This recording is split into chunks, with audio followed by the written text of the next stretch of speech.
So let's finish up Riemann sum and the definite integral.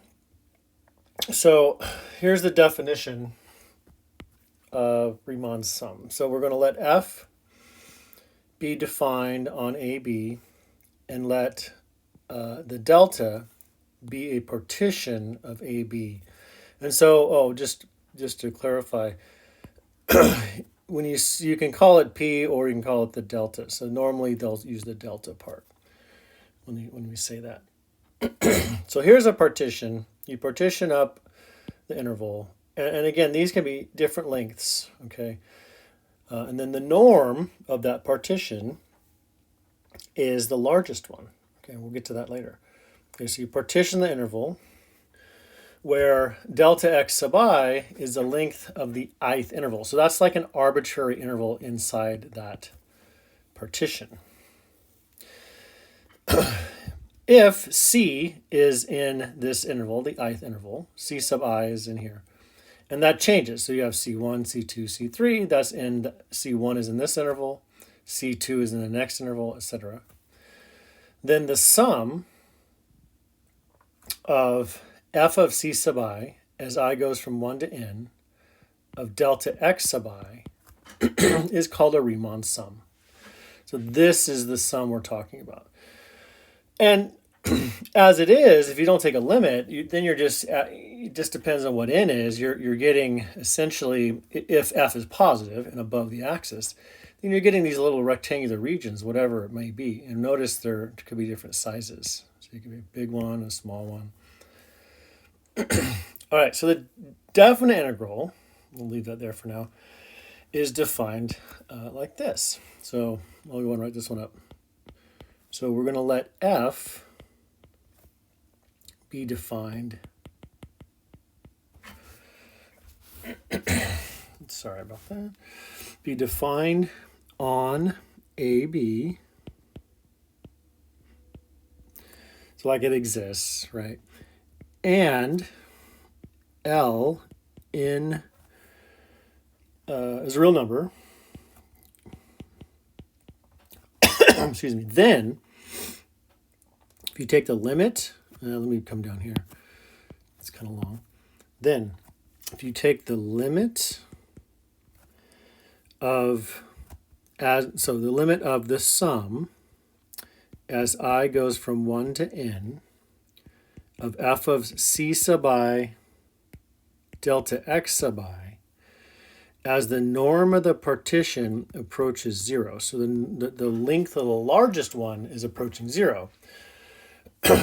That is defined to be is equal to the integral from a to b of f of x dx. If the limit exists, that equals L. That is called the definite integral.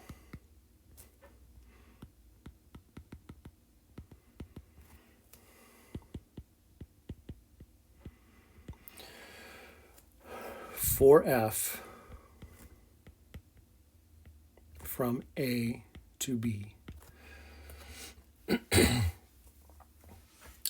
So what that then is, if you have things like this, so this sum here is area if f is positive. And so that's how we're defining this integral. So this integral has to do with the antiderivative of f, which we'll talk about. But the connection between the antiderivative and this sum is what basically defines calculus. That was the breakthrough that was made. In the past, limit of sums have been done, like 1,000 years ago, whatever, has been done. Limit of sums is finding area of a circle, things like that. You can show that by taking this limit concept. It's this connection in the fundamental theorem that's we get to between the antiderivative and the integral. Excuse me. That's the really important breakthrough. Okay, I'll get to that in a little bit. Next video, I guess. Okay, so theorem about the existence of that limit is this. If f is continuous on AB, then f is what we say integrable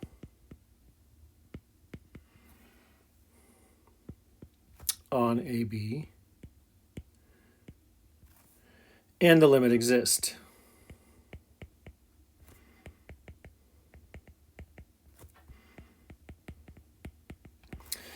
Now, actually, having that limit exist does not imply that you can find an antiderivative, and I'll show you that stuff later when we get to that. That's 5.4. So the limit may exist, and you would find an actual value like that it does exist, and we call that integrable.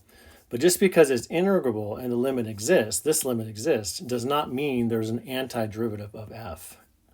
A classic one, let me just show you real quick. Classic one is this. So there's no antiderivative for this.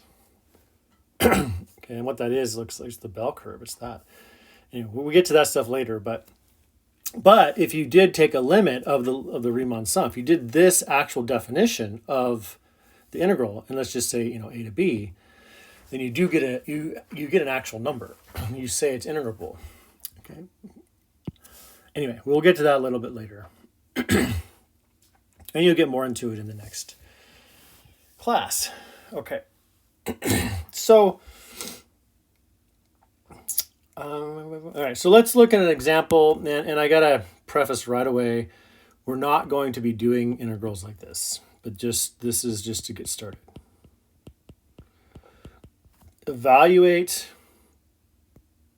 the definite integral from -4 to 4 of the square root of 16 minus x squared dx. So what we're going to do right now is just think of this as the limit, is this limit. So what does that really mean? So what that means is, so this is equal to, let's come over here. So by definition, that's the limit as the norm of the partition approaches 0 of the sum of f of c sub I delta x sub I. Well, and then your f, of course, is that root x 16 minus x squared. Okay, and you can put in 1 to n. It doesn't really matter there. So what is that? So we're going to let f of x equal the square root of 16 minus x squared. And we note that the square root of all this is positive. 16 minus x squared is positive. And so once you do that, then you can think of this as a y equals, and you can square both sides. But then you got to consider the domain. So it's 16 minus x squared. So that implies it's x squared minus y squared equal to 16. And then what is that? Okay, this is a circle. But it's only, because of this, it's only the top half. So it's the top half of a circle. So what is that limit actually calculating then? What is this calculating when you take the limit? What does that actually do? You got to get used to sketching these things. So we're going to draw a circle. I'm going to draw a circle first. Draw a circle. And then I'm going to move it so I can draw on it. All right, so there's my circle, but is it the whole circle, half circle? What is it? Okay, so I'm going to go through and erase this because it is only the top of the circle. So all this is gone. So let's just erase it. So it's just the top half. Oops. I do that when it starts to, palm gets down there, makes things mess up. So it's just this top half of the circle. So we're just talking this stuff up here. And what you're doing then is you have these representative rectangles in here that you want to picture. This is what you're adding up, are these rectangles. So when you do this limit or this integration, you're going from -4 to 4, and you're picturing this as the height up to here, because that's your function f. And then your dx is your delta x, and so that's this piece right here. This is your delta x, or you could call it your dx. Sometimes you put that in there like that. And then your height is the function value, and then you add them up from left to right. Oops. From left to right, you add up all these pieces. If you picture integration as a sum of adding these up, then things start to make more sense in the long run.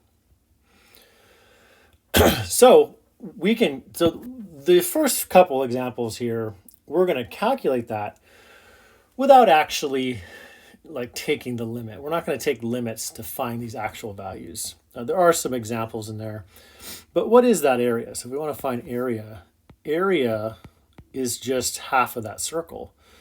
So area is pi r squared over 2, because it's just half of a circle. So it's pi and then over 2. And then what's the radius of this thing? The radius is 4. So it's 4 squared. So you get 8 pi. Okay, so 8 pi units squared is what that is. So that's all that they wanted you to do there is calculate the area by other means. And then later we can prove this and show this later by actually doing the antiderivative of that. And then showing what the area is by actually doing integration. Okay. I think I have one more example in the lecture notes, but that's all I really need to go in here. Now we want to get into 5.4. I'll make this a short video because I want to get into 5.4. And 5.4 is on the fundamental theorem of calculus, which is really important, obviously, because it's called fundamental. But I think that's, so the 5.4, we get into that, and then 5.5, and that's it. 5.5 is area between graphs, area between curves, and calculating integration, more integration stuff, and u substitution. So we'll do more of the integration stuff when we get there. Okay.